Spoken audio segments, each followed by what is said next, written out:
Chaffinches and Sparrow. Let's going to continue with our story. The BFG, the big friendly giant. And then we were seeing how yesterday Sophie and the giant, they blew a nightmare, the nightmare that they cooked just the chapter before, and then they blew it into the flesh lump eater because he was a really nasty giant, wasn't he?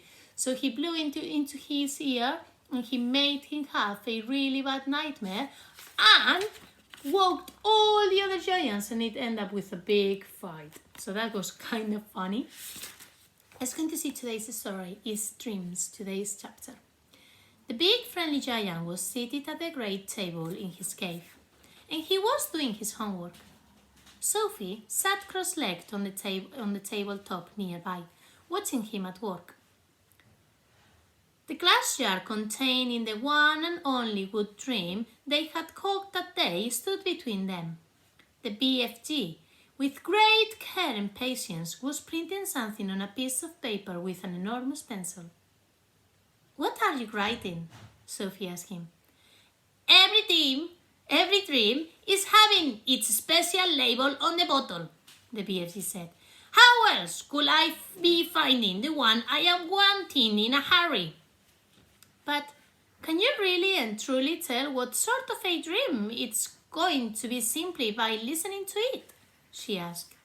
"I can," the BFG said, not looking up. "But how? Is it by the way it hums and buzzes?" "You is less or more right," the BFG said. "Every dream in the world is making a different sort of buzzy hum music, and these grand swashbuckling ears of mine is able to read that music." "By music, do you mean tunes?" "I is not meaning tunes." "Then what do you mean?" "Human beings is having their own music, right or left?" "Right. Loads of music. And sometimes human beings is very overcome when they is hearing wondrous music. They is getting shivers down their spindles, right or left?" "Right," Sophie said. "So the music is saying something to them. It is sending a message. I do not think the human beings is knowing what that message is, but they is loving it just the same." "Well, that's about right."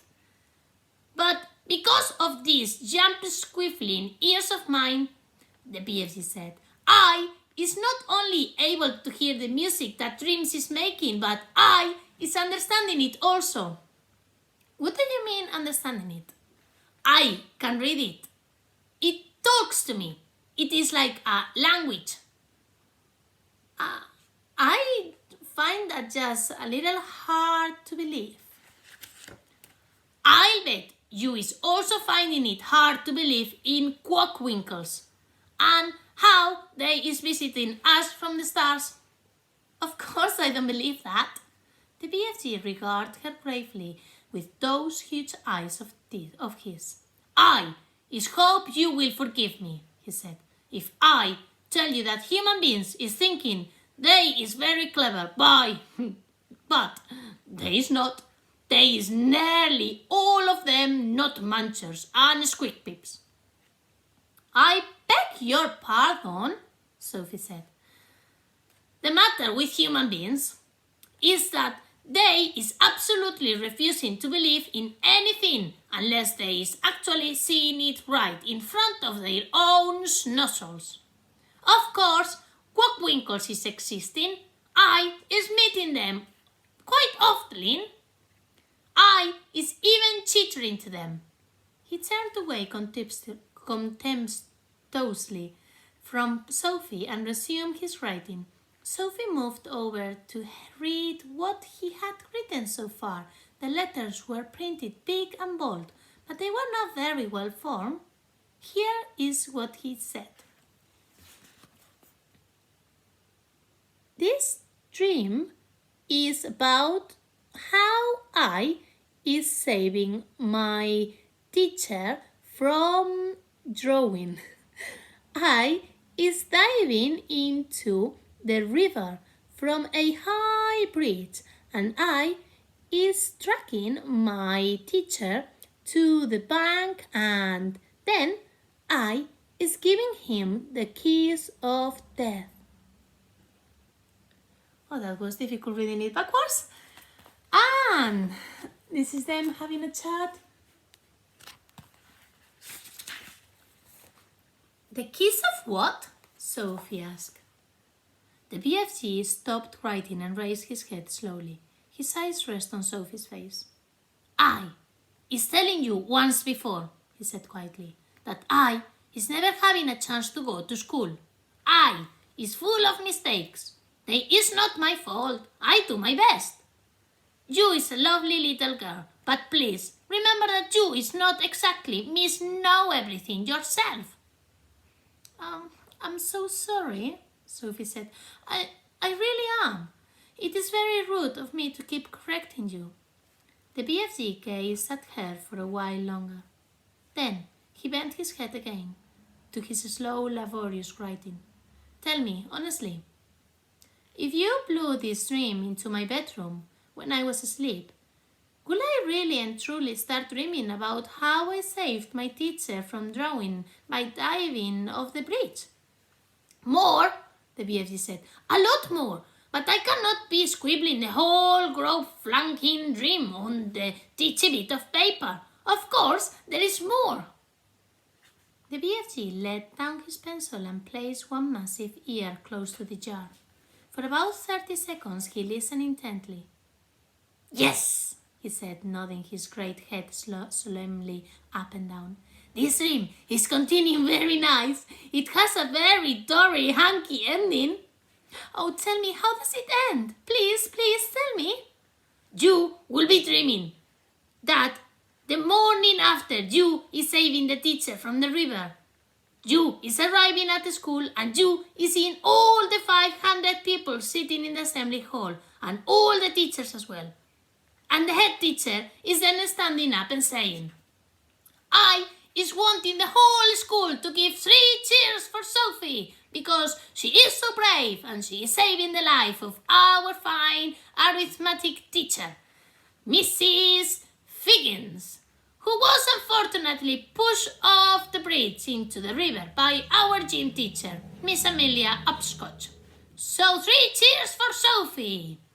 And the whole school is then cheering like mad and shouting bravo, well done, and forever after that, even when you is getting your sons all gangs whistle and muddle up, Mrs. Friggin is always giving you 10 out of 10 and writing good work, Sophie, in your exercise books. Then you is waking up. Oh, I like that dream. Of course you like it. It is a face whistle. He licked the back of the label and stuck it on the jar. I is usually writing a bit more than this on the labels, but you is watching me and making me jumpy. I'll go and sit somewhere else if you want. Don't go. Look in the jar carefully, and I think you will be seeing this dream. Sophie peered into the jar, and there, sure enough, she saw the faint translucent outline of something about the size of a hen's egg. There was just a touch of colour in it, a pale sea green, soft and shimmer and very beautiful. There, it lay the small oblong sea green jellyfish thing at the bottom of the jar, quite peaceful, but pulsing gently, the whole of it moving in and out ever so slightly, as though it were breathing. It's moving! It's alive! Sophie cried. Of course it's alive. What will you feed it on? It is not feeding any food. That's cruel. Everything alive needs food of some sort, even trees and plants. The north wind is alive. It is moving. It touches you on the cheek and on the hands, but nobody is feeding it. Sophie was silent. This extraordinary giant was disturbing her ideas. He seemed to be leading her towards mysteries that were beyond her understanding. A better dream is not needing anything, the BFG went on. If it is a good one, it is waiting peacefully forever until it is released and allowed to do its job. If it is a bad one, it is always fighting to get out.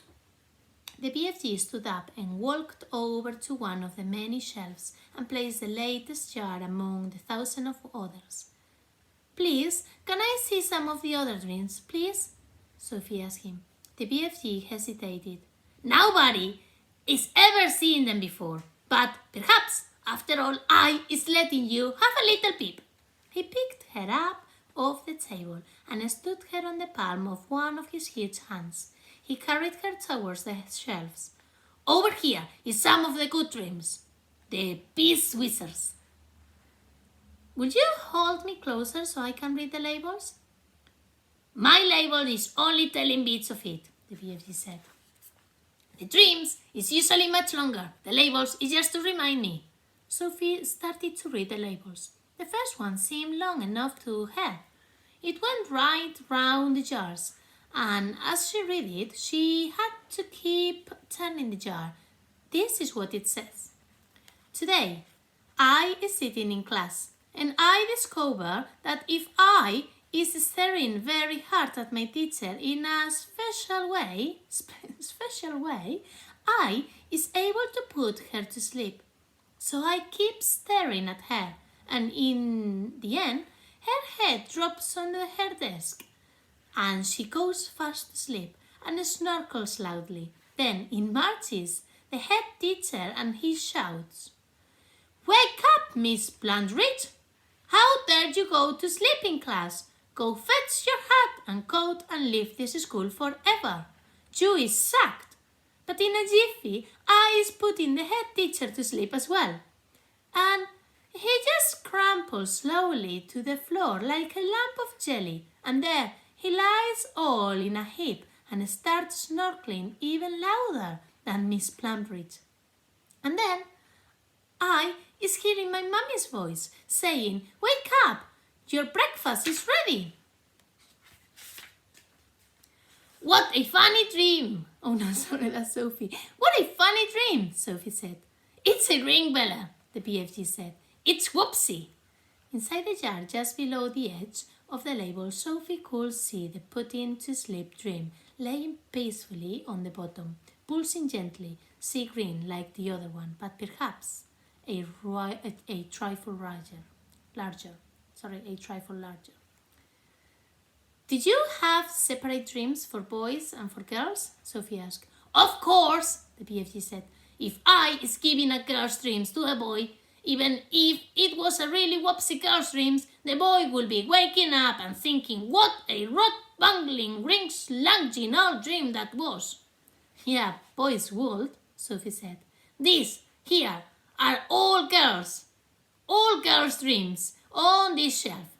Can I read the boy's dream? You can, the BFG said, and he lifted her to a higher shelf, the label on the nearest boy dream. We will see tomorrow what a boy's dreams is about. Right, have a lovely evening, everyone. Adios.